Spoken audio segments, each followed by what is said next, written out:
உலகிலேயே அதிக தூர சிக்ஸரை பறக்கவிட்டு இசான் கிசான் உலக சாதனை. சற்று முன் 183 மீட்டர் சிக்ஸர். மைதானத்தில் இருந்த உயரமான ஸ்டேடியம் லைட்டையும் உடைத்தெறிந்த கொடூர சிக்ஸர். உலகமே வியந்து பார்த்த அந்த ஒரு ஷாட். அதாவது தற்போது இந்திய கிரிக்கெட் அணி 3 வித அணிகளாக விளையாடி வருகிறது. இந்திய சீனியர் அணியை எடுத்துக்கொண்டால் ஆப்கானிஸ்தானுக்கு எதிரான 3 ஒருநாள் போட்டிகள் கொண்ட தொடரில் விளையாடி வருகிறது. அதேபோல இந்திய ஜூனியர் அணியான இந்திய ஏ அணி ஆப்கானிஸ்தான், இலங்கை போன்ற ஏ அணிகளுக்கு எதிரான முத்தரப்பு கிரிக்கெட் தொடரில் விளையாடி வருகிறது. அதே சமயத்தில் இந்திய பெண்கள் கிரிக்கெட் அணி T20 உலகக்கோப்பை தொடரில் இப்போது விளையாடி வருகிறது. இப்படியாக இந்திய அணி ஃபார்மட்டில் இருக்கும் அனைத்து அணிகளும் ஒரே நேரத்தில் பலவிதமான தொடர்களில் பங்கு பெற்று விளையாடி வருகிறது. ஆக இந்த ஒரு விஷயம் என்பது இந்திய ரசிகர்களுக்கு மிகப்பெரிய ட்ரீட்டாகவும் அமைந்திருக்கிறது.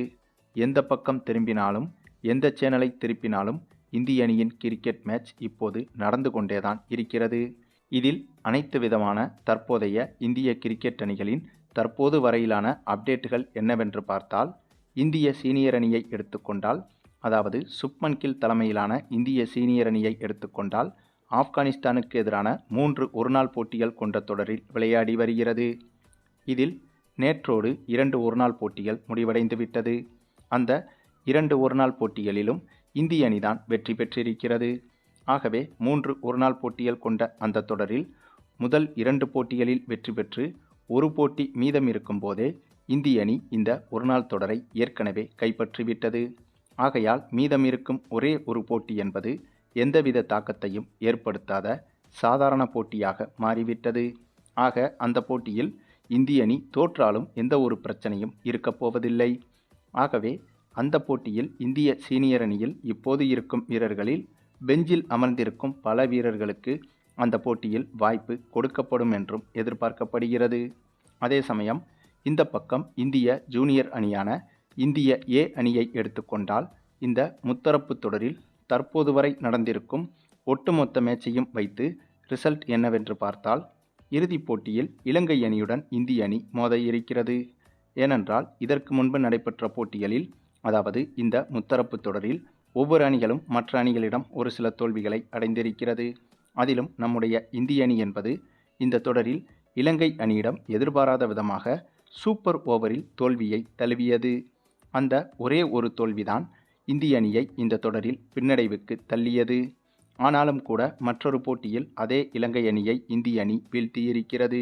அதேபோல ஆப்கானிஸ்தான் அணியையும் நேற்று நடைபெற்ற ஒருநாள் போட்டியில் இந்திய ஏ அணி எளிதாகவே வீழ்த்தியிருந்தது. ஆகவே இப்போது இருக்கும் சூழலில் அடுத்ததாக இறுதிப் போட்டிக்கு முன்பாக ஒரே ஒரு போட்டிதான் மீதம் இருக்கிறது. அந்த போட்டியில் இலங்கை ஏ அணியும் ஆப்கானிஸ்தான் ஏ அணியும் விளையாட இருக்கிறது. இந்த போட்டியில் எந்த அணி வெற்றி பெற்றாலும் தோல்வியடைந்தாலும் இறுதிப் போட்டியில் எந்த மாற்றமும் இருக்கப் போவதில்லை.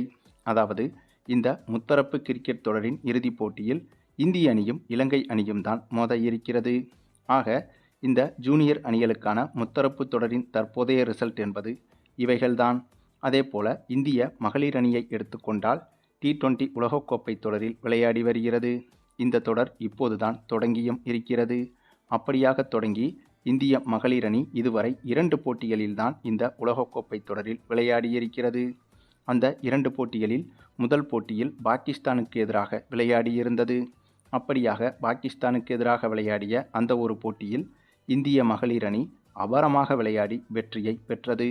அதனைத் தொடர்ந்து 2வது போட்டியில் நெதர்லாந்து அணியையும் வீழ்த்தி இந்திய மகளிர் அணி இப்போது T20 உலகக்கோப்பை புள்ளி பட்டியலில் நம்பர் 1 இடத்தில் இருக்கிறது. இதனால் இந்த T20 உலகக்கோப்பை தொடரின் அடுத்தடுத்த போட்டிகளிலும் இந்திய மகளிர் அணி தொடர்ச்சியாக வெற்றி பெற்று அடுத்த சுற்றுக்கு தகுதி பெறும் என்பதை இப்போதே சொல்லிவிடலாம். அந்தளவுக்கு இந்திய பெண்கள் அணியும் இப்போது பலம் வாய்ந்த அணியாகத்தான் திகழ்ந்து வருகிறது. இந்த நிலையில்தான் தற்போது இந்தியா ஆப்கானிஸ்தானுக்கு எதிரான சீனியர் அணிகளுக்கான 3வது ஒருநாள் போட்டி தற்போது தொடங்கியது. இந்த போட்டி தொடங்கும் போது 10ஓடு 11ஆக இருக்கப் போகும் போட்டியாகத்தான் பார்க்கப்பட்டது. ஆனால் இந்த போட்டிதான் ஒட்டுமொத்த கிரிக்கெட் சரித்திரத்தையும் மாற்றி எழுதப் போகிறது என்பது அப்போது பலருக்கும் தெரிந்திருக்காது.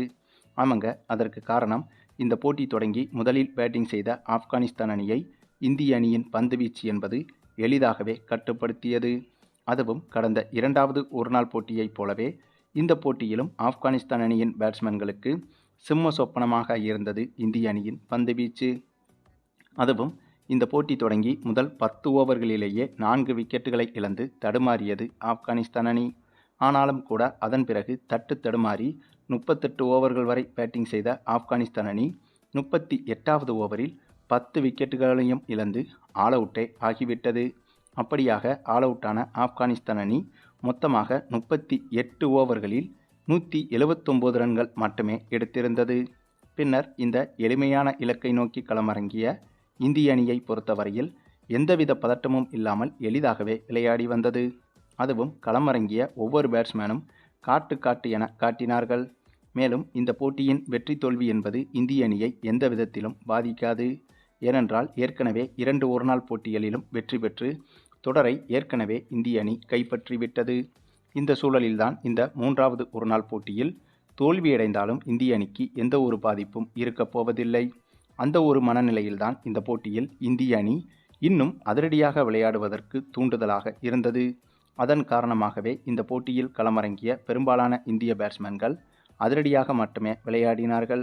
அதுவும் இந்த போட்டியின் ரிசல்ட் என்பது இந்திய அணிக்கு அவ்வளவாக முக்கியமில்லை என்பதால் இந்த போட்டியில் ரோஹித் சர்மா, விராட் கோலி, சுப்மன் கில் உள்ளிட்ட முக்கியமான வீரர்கள் சிலரும் கலந்து கொள்ளவில்லை.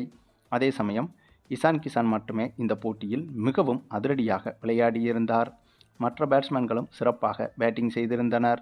ஆனால் மற்ற பேட்ஸ்மேன்களை காட்டிலும் இசான் கிசான் தான் இந்த போட்டியில் வெளு என வெளுத்து வாங்கியிருந்தார். அதிலும் ஒரு கட்டத்தில் சரியாக 18வது ஓவரை எதிர்கொண்ட இசான் கிசான் அந்த ஓவரின் 4வது பந்தை பிரம்மாண்ட சிக்சர் ஒன்றுக்கு பறக்கவிட்டார். அந்த ஒரு சிக்சர் தான் இப்போது ஒட்டுமொத்த கிரிக்கெட் வரலாற்றிலும் நம்பர் 1 சிக்சராக மாறியிருக்கிறது. அவங்க இந்த ஒரு சிக்சரை இசான் கிசான் அடித்தபோது அந்த சிக்சர் 183 மீட்டர் வரையிலும் சென்றுவிட்டது. அதே சமயம் மைதானத்தில் வெளிச்சத்திற்காக வைக்கப்பட்ட மைதான லைட் கம்பத்தின் லைட்டையும் உடைத்து சேதப்படுத்தியது. இந்த ஒரு சிக்சர் அந்தளவுக்கு மிக உயரமாக அடிக்கப்பட்ட சிக்சராகவும் மாறியது. இதற்கு முன்பே கிரிக்கெட் வரலாற்றில் நீண்ட தூரம் அடிக்கப்பட்ட சிக்சரின் மீட்டர் என்பது 153 மீட்டர் தான். ஆனால் அதையும் தாண்டி இப்போது 30 மீட்டர் அதிகமாக 183 மீட்டர் தூரம் வரையிலும் அடித்தது மட்டுமில்லாமல் அதிக உயரத்திலும் இந்த ஒரு சிக்சரை பறக்கவிட்டிருந்தார் இசான் கிசான். ஆகவே இதுதான் இந்த ஒட்டுமொத்த சர்வதேச கிரிக்கெட் உலகில் மிக நீண்ட தூரமும் மிக உயரமாகவும் அடிக்கப்பட்ட முதல் சிக்சராகும். என்ன ஒன்று, இந்த இரு அணிகளுக்கு எதிராக நடைபெற்ற வார்ம் அப் மேட்சில்தான் இப்படி ஒரு சிக்சர் அடிக்கப்பட்டது. இதுவே அதிகாரப்பூர்வ போட்டியில் இதே போல ஒரு சிக்சர் அடிக்கப்பட்டிருந்தால் இந்த சிக்சரின் மதிப்பு என்பது இன்னும் ஒருபடி அதிகமாகவே பேசப்பட்டிருக்கும். ஆனாலும் கூட இப்போதும் இந்த ஒரு சிக்சர் தான் ஒட்டுமொத்த கிரிக்கெட் வரலாற்றிலும்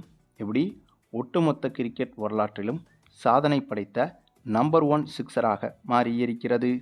சரி, இசான் கிசான் அடித்த இந்த ஒரு சிக்சரை பற்றியும் தொடர்ச்சியாக இந்திய அணியின் சிறப்பான இதுபோன்ற வெற்றிகளை பற்றியும் உங்களுடைய கருத்துக்களையும் கமெண்டில் தெரிவிங்க.